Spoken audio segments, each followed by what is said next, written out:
I Know Why the Caged Bird Sings by Maya Angelou.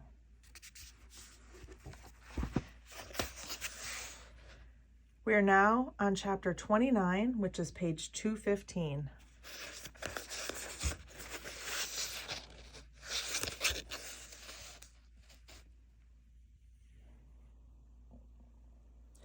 Our house was a 14-room, typical San Franciscan post-earthquake affair. We had a succession of roomers, bringing and taking their different accents and personalities and foods. Shipyard workers clanked up the stairs. We all slept on the second floor except Mother and Daddy, Clydell, in their steel-tip boots and metal hats, and gave way to much powdered prostitutes who giggled through their makeup and hung their wigs on the doorknobs. One couple, they were college graduates, held long adult conversations with me in the big kitchen downstairs until the husband went off to war. Then the wife, who had been so charming and ready to smile, changed into a silent shadow that played infrequently along the walls. An older couple lived with us for a year or so. They owned a restaurant and had no personality to enchant or interest a teenager, except that the husband was called Uncle Jim and the wife Aunt Boy. I never figured that out. The quality of strength lined with tenderness is an unbeatable combination, as are intelligence and necessity when bundled by formal education. I was prepared to accept Daddy Clydell as one more faceless name added to Mother's roster of conquests. I had trained myself so successfully through the years to display interest, or at least attention, while my mind skipped free on other subjects, that I could have lived in his house without ever seeing him and without his becoming the wiser.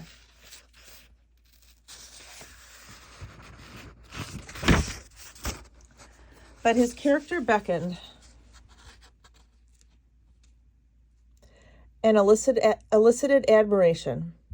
He was a simple man who had no inferiority complex about his lack of education, and even more amazing, no superiority complex because he had succeeded despite that lack. He would say often, "I've been to school 3 years in my life. In Slayton, Texas, times was hard, and I had to help my daddy on the farm." No recriminations lay hidden under the plain statement, nor was there boasting when he said, "If I'm living a little better now, it's because I treats everybody right."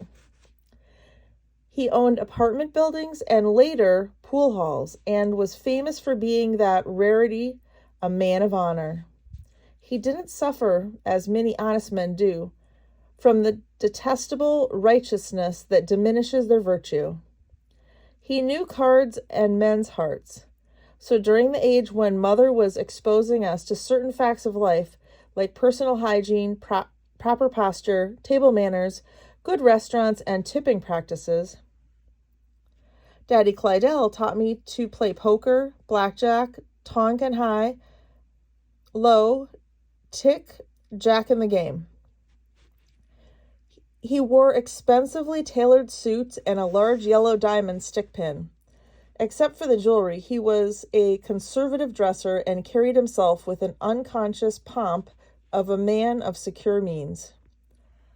Unexpectedly, I resembled him, and when he, Mother, and I walked down the street, his friends often said, "Clydell, that's sure your daughter. Ain't no way you can deny her." Proud laughter followed those declarations, for he had never had children. Because of his late arriving but intense paternal sense, I was introduced to the most colorful characters in the black underground. One afternoon, I was invited to our smoke-filled dining room to make the acquaintance of Stonewall Jimmy, just black, cool Clyde.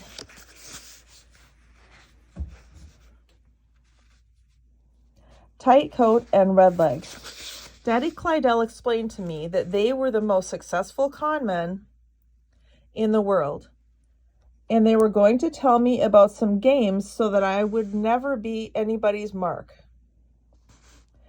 To begin, one man warned me, there ain't never been a mark yet that didn't want something for nothing. Then they took turns showing me their tricks, how they chose their victims, marks, from the wealthy big-toed whites, and in every case, how they used the victims' prejudice against them. Some of the tales were funny, a few were pathetic, but all were amusing or gratifying to me. For the black man, the con man who could act the most stupid, won out every time over the powerful, arrogant white. I remember Mr. Red's leg story, well, like a favorite melody. Anything that works against you can also work for you, once you understand the principle of reverse. There was a cracker in Tulsa who bilked so many Negroes he could set up a Negro bilking company. Naturally, he got to thinking, black skin means damn fool. Just black, and I went to Tulsa to check him out. Come to find out, he's a perfect mark. His mama must have been scared in an Indian massacre in Africa.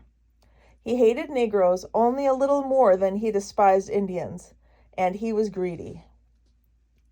Black and I studied him and decided he was worth setting up against the store. That means we were ready to put out a few $1,000s in preparation.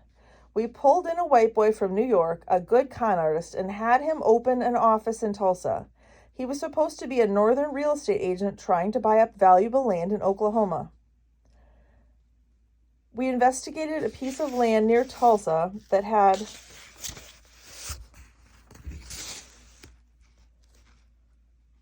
a toll bridge crossing.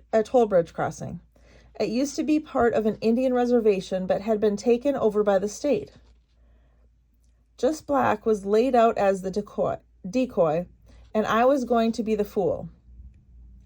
After our friend from New York hired a secretary and had his cards printed, Black approached the mark with a proposition.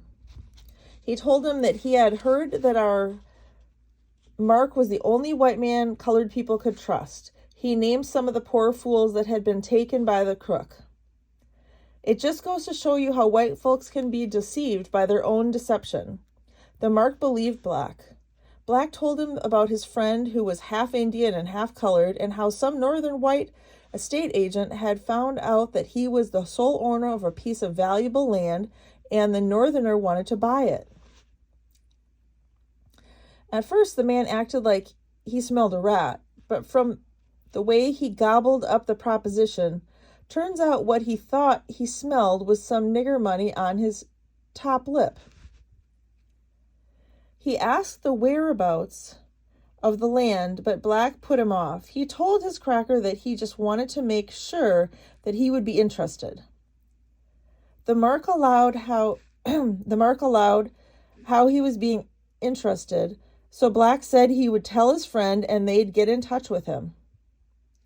Black met the mark for about 3 weeks in cars and in alleys and kept putting him off until the white man was almost crazy with anxiety and greed, and then accidentally, it seemed, Black let drop the name of the northern real estate agent who wanted the property.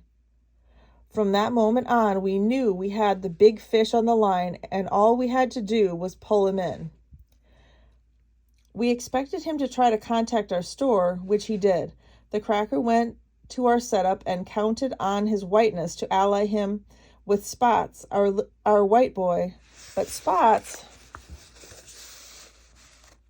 refused to talk about the deal, except to say the land had been thoroughly investigated by the biggest real estate concern in the South, and that if our mark did not go around raising dust, he would make sure that there would be a nice piece of money in it for him. Any obvious inquiries as to the rightful ownership of the land could alert the state, and they would surely push through a law prohibiting the sale. Spots told the mark he would keep in touch with him. The mark went back to the store 3 or 4 times, but to no avail.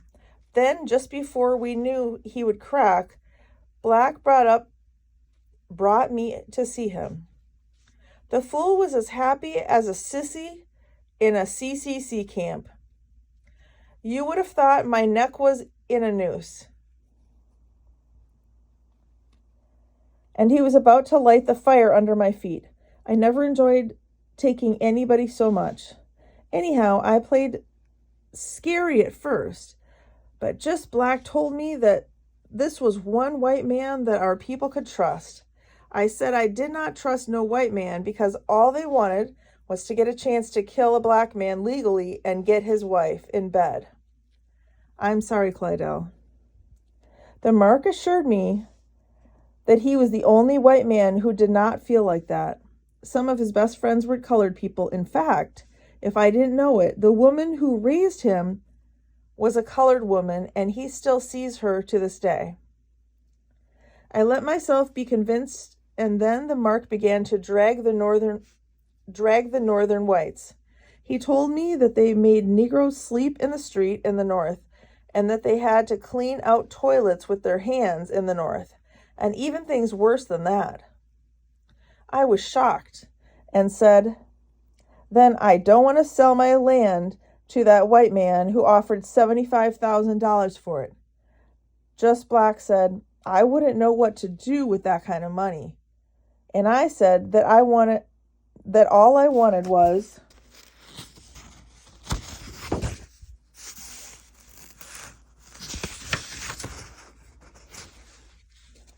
to have enough money to buy a home for my old mom, to buy a business, and to make one trip to Harlem. The Mark asked how much would that cost, and I said I reckoned I could do it on $50,000.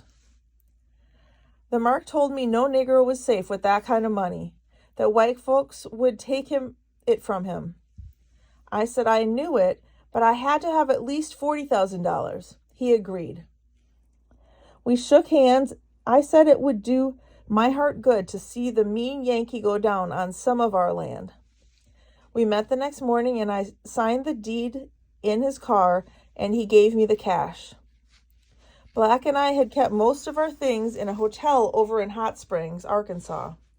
When the deal was closed, we walked to our car, drove across the state line, and on to Hot Springs.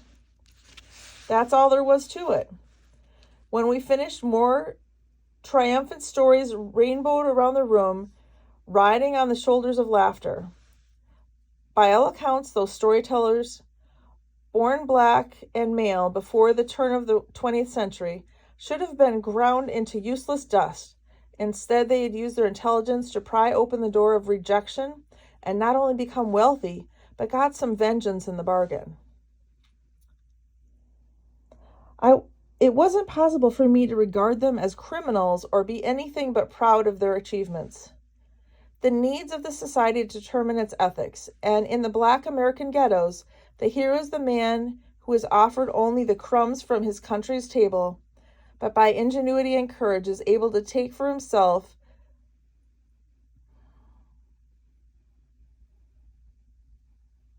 a Lucullan feast. Hence, the janitor who lives in one room but sports a robin's egg blue Cadillac is not laughed at but admired.